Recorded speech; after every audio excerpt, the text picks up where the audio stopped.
Have you ever had someone knock on your door at 7 in the morning? Not to check on you, not to warn you, but to arrest you for breaking rules that don't even apply to you?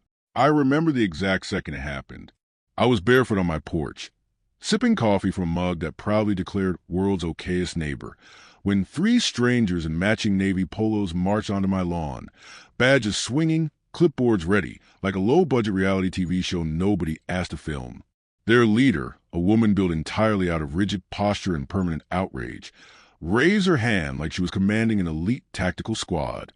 "Sir, step out of the house and present ID. Failure to comply will result in arrest." And just like that, my quiet, HOA-free life shattered. But here's the insane part. I wasn't even in their HOA. Over the next few minutes and the next few months, I learned just how far some homeowners associations will go, how they twist rules, invent authority, and weaponize fear to control people who never signed a contract with them. Stick with me until the end, because what happened next wasn't just absurd. It exposed the truth about HOA's property rights and the housing market that every homeowner needs to know. Step 3. Script begins, chunk 1, 900 words. Start of script. I froze on that porch, coffee halfway to my lips, as these three self-appointed neighborhood enforcers squared up like I was a fugitive. Their badges weren't real. Their jurisdiction wasn't real. And their confidence was absolutely realer than it had any right to be. Denise Corbett, Maple Creek's HOA president, tyrant, and full-time collector of perceived slights, stood at the front of the formation. Her shoulders were tense, her jaw locked, and her eyes were narrow with the pure determination of someone who had never once been told no and taken it well. "Mr. Hurst," she barked, "you are in violation of Maple Creek Estates Covenant Statutes 3.4 for point 2 and 8.9b. Produce identification and your HOA membership card. This is your final warning before we proceed with citizen's arrest." A citizen's arrest by an HOA. To make a long story short, this wasn't my first rodeo with their nonsense. But this was a moment everything truly escalated. I lowered my mug a little, staring at them like they'd wandered out of a sketch comedy show. Behind Denise stood a middle-aged man gripping a manila folder labeled evidence, as if he had uncovered state secrets instead of, probably, my completely legal mailbox. Next to him was a woman with a body camera clipped to her chest, recording everything with the enthusiastic energy of someone hoping this footage would go viral in her HOA Facebook group. I took a slow breath. Couple problems with that. I said quietly, 1, I'm not in your HOA. And 2, you are the HOA. You can't arrest anybody. Denise's nostrils flared so hard, I swear the wind shifted. "This property visually impacts Maple Creek," she snapped, "which makes it subject to our community security initiative." The man with the evidence folder nodded like a bobblehead clerk. The woman with the camera zoomed in on my face. I turned slightly and pointed with my mug toward the end of the street, where a faded wooden sign leaned at an angle like it had given up on life. "See that?" I said. "Old Hickory Lane. Unincorporated county land. No, HOA." She didn't even look, because the truth didn't matter. Not as someone whose authority depended on pretending she had more power than she did. And that's what people don't understand about HOAs.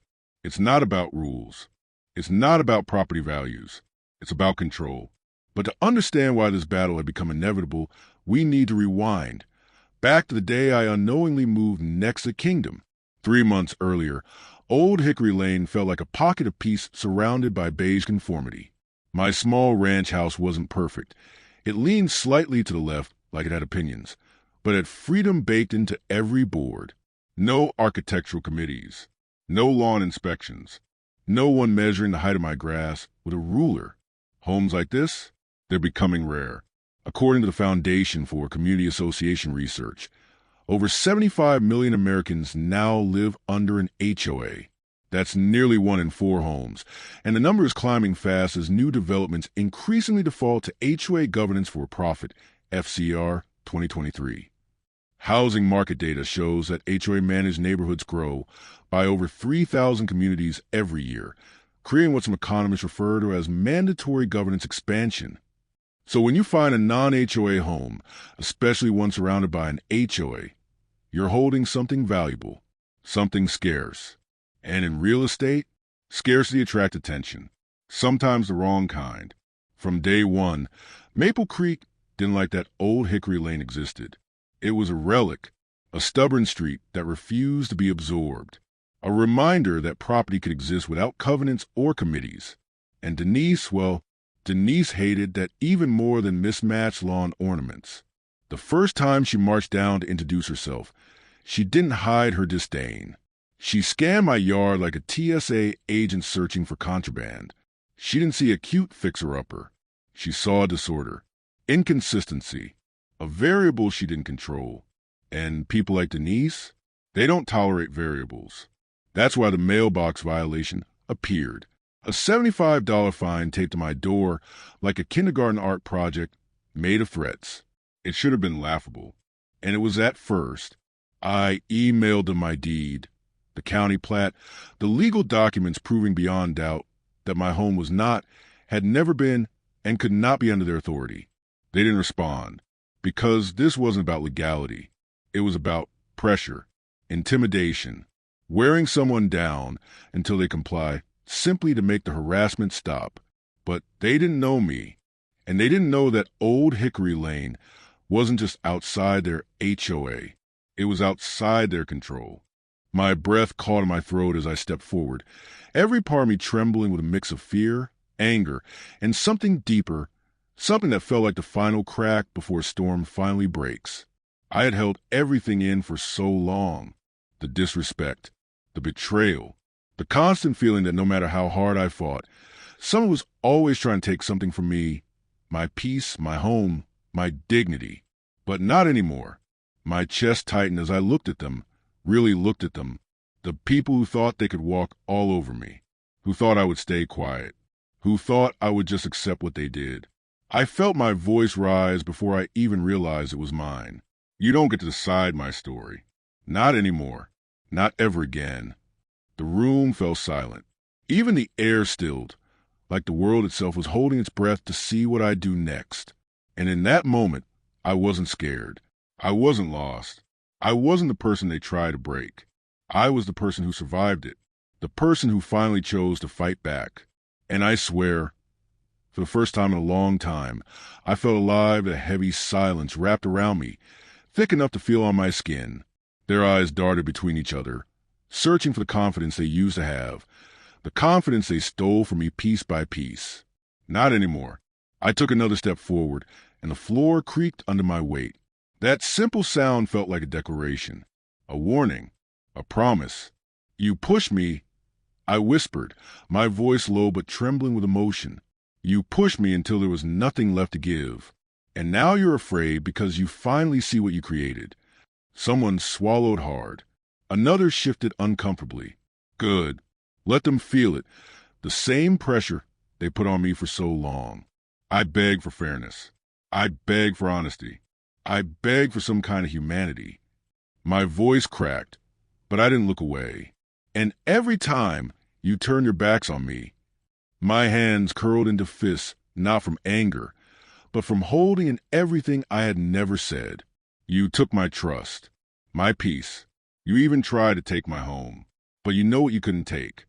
I lifted my chin, and the strength that had been buried inside me for months, maybe years, finally rose to the surface. My resilience. Their expressions changed. They weren't looking at someone broken anymore. They were looking at the storm they created. And for the first time, they feared me. I exhaled slowly, letting the weight of my words settle. This ends today. I said, one way or another it ends now. A faint tremor ran through the room, not from the walls, not from the floor, but from them. For the first time, they realized I wasn't here to plead. I wasn't here to be reasonable. I was here because I had reached the very edge of what a person can endure. I could feel my heartbeat pounding in my chest, each thud echoing years of silence, humiliation, and being talked over. But now every heartbeat felt like a drum calling me back to myself, calling me to stand taller, speak louder, exist harder. One of them finally found his voice. It was thin, weak, defensive. You're overreacting, he muttered, refusing to meet my eyes. I laughed, Not loudly, not bitterly, but with the kind of disbelief that comes after surviving too much. Overreacting, I said, quietly. You destroyed everything I built. You lied. You manipulated. And when I cried for help, you blamed me for bleeding. His mouth opened, but nothing came out. No excuse strong enough. No lie sharp enough. I took a slow breath, letting the truth settle in my bones. You broke my trust, I said, but you didn't break me. That sentence hung in the air, heavy and electric. I watched their faces shift, denial melting into discomfort, discomfort melting into guilt, and guilt melting into something they never expected to feel in front of me. Fear, real fear, because they could finally tell I wasn't the same person who walked into this fight. I had nothing left to lose, and that made me unstoppable. I stepped closer, closing the distance they once used like a shield. Now you're going to hear me, I whispered. Every word, every truth, every wound you pretended not to see. Their eyes widened.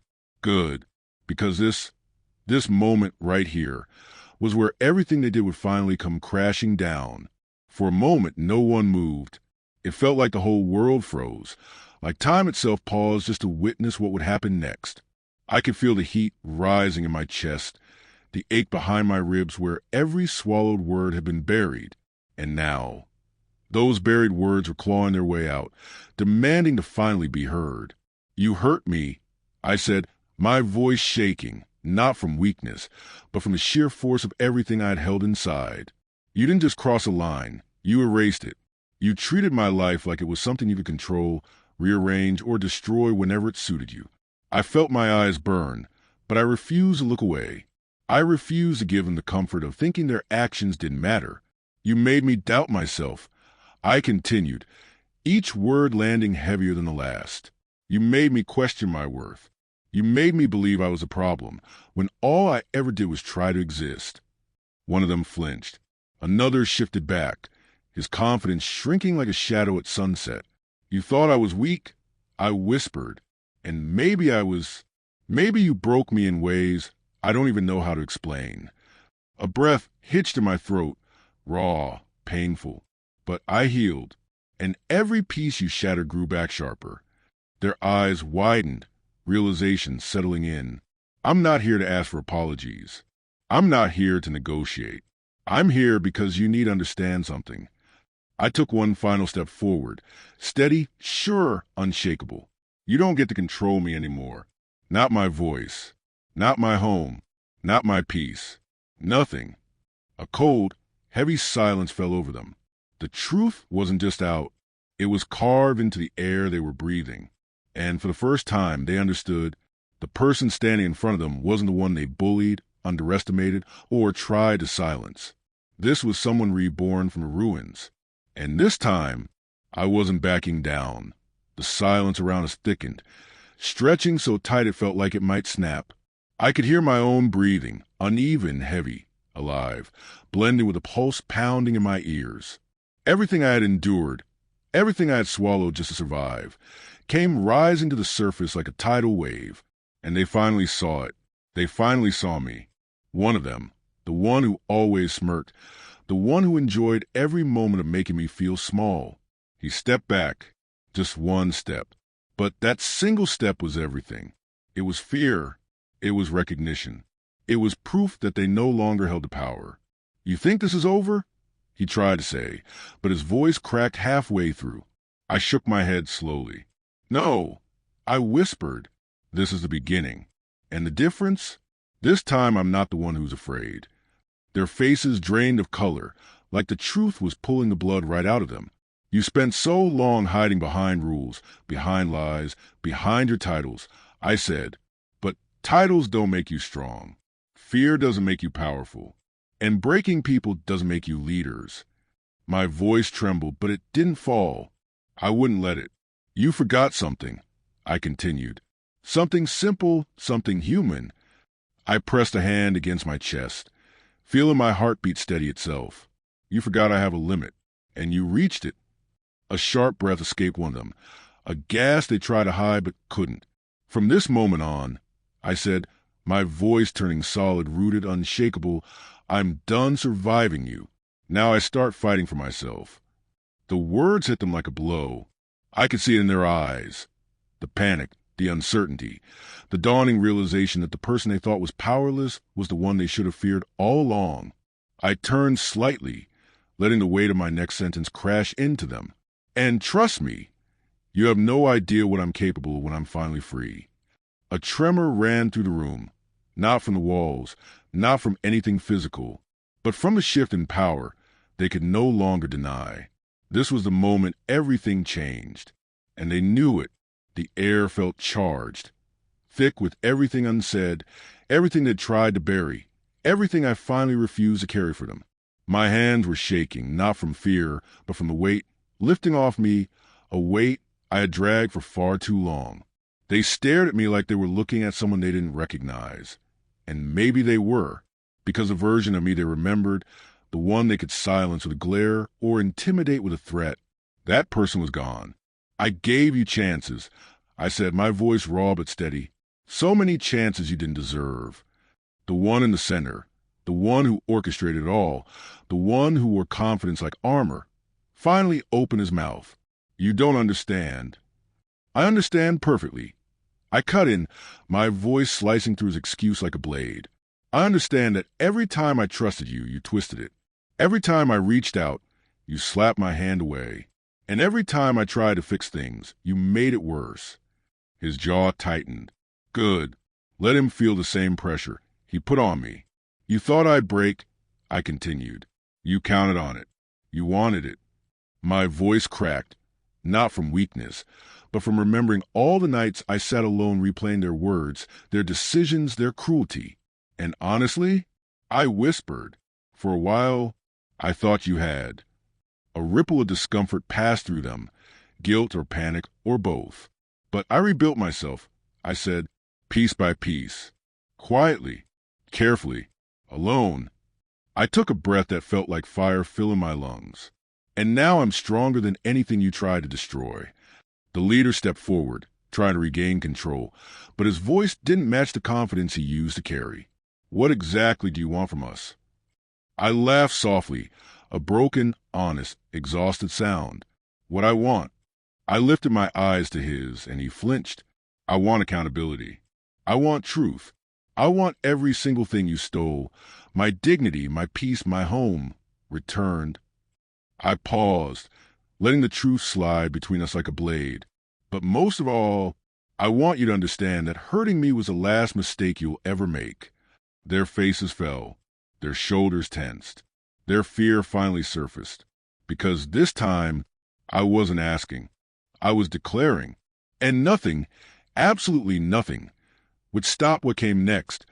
The leader's throat bobbed as he swallowed, his confidence unraveling thread by thread. For the first time, I saw something in his eyes that had never been there before.